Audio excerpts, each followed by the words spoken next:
sense to you?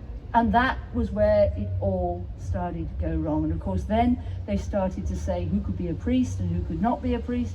And the cultural mores at the time are fascinating, because even back in Jesus' time, the position of women, which to us would seem to be very bad, was much better in the Jewish nation than it was in the Greek or the Roman. The Greeks or the Romans did not allow women privileges at all. A Roman woman could manage her household, and she could become the guardian of her son if her husband died. But she very rarely went out on her own unless she was accompanied by members of her family. This is the aristocracy, of course. Nobody ever bothered to write anything down about the poor folk, obviously. But this is what goes into the history books, and of course what's in history books is what wins. It's his story rather than her story. Whereas my favourite is my story, which is mystery.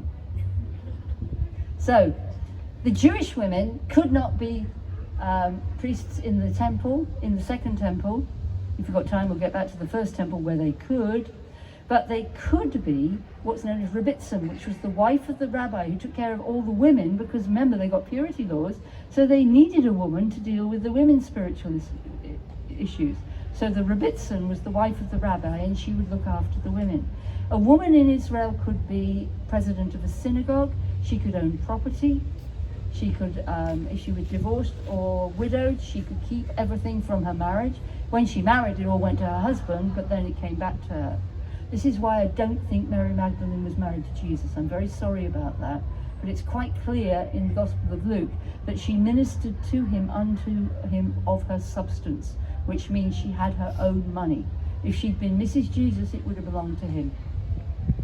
There are all sorts of other reasons in the Gospels as well, but we want Mary Magdalene to be married to Jesus because that's part of our belief system.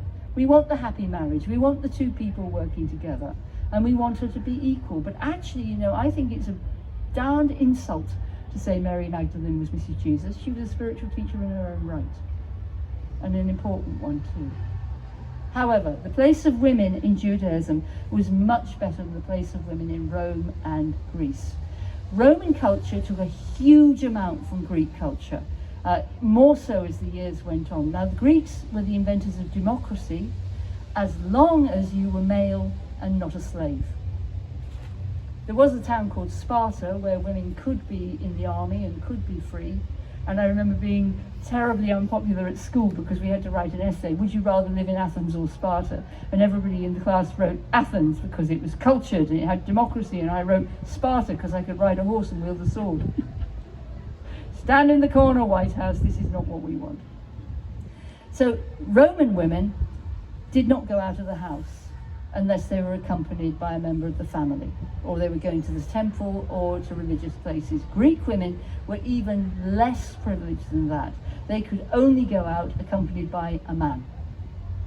And they very rarely went out at all. This is the aristocracy. They were just kept as broodmares, frankly. There is a phrase called the Greeks have a word for it, and homosexuality was rife in Rome and in Greece. That's one of the reasons why Paul spoke against it, because his ego was saying they're wrong, we have to be right. And Roman men would use male rape as a punishment. So, you know, they were not very nice about these kind of things. And when everybody talks about homosexuality in the Bible, I'd like to point out to you, there is nothing in the Bible against same-sex, close, single, faithful relationships. Nothing. There is something in the Bible about promiscuity and unnatural acts, which is what Paul said, but Jesus said nothing about that, any of that. In fact, what he said was some are born eunuchs, some are made eunuchs, and some become eunuchs. And in those days, the word eunuch is what we would call homosexual. It was somebody who was not going to reproduce. That's all it meant. Jesus had no problem with homosexuality whatsoever. The Hebrew Testament, the 613 laws, has an awful lot of laws in there that are really fairly weird. They all made sense at the time for a desert people who didn't have hot water or antibiotics. But the one in Leviticus is, a man shall not lie with another man, as with a woman it is an abomination, punishable by death. In those days, in the temple of Baal, boys were taken to the temple at the age of 6 and used as temple prostitutes, and they were generally buggered to death by the age of 12. And I don't have a problem with the law against that, do you?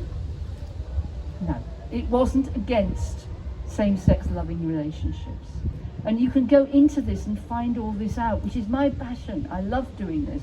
So I love to spout it at people like you, so you don't have to sit there and read the thing and look at the Hebrew and look at the Greek and work it out and get bored out of your brain. So anyway, the position of women in Rome and Greece was much worse than it was in Judaism. So as soon as Rome took over Christianity, that was it for the women, from the point of view of being relevant in the Christian faith. So that's where it started going wrong. They also started having important committee meetings, and you know what they say about a committee. It's a camel. Camel is a horse designed by a committee. And I always say, God so loved the world, he didn't send a committee. So basically, what they did was they used to sit down and work out what was right and what was wrong. And they're eating from the tree of knowledge from good and evil. This is what you do as a Christian. This is not what you do as a Christian. You may worship this way, you may not worship that way. They made one of the early church fathers, Origen, anathema because he believed that souls existed before birth. Out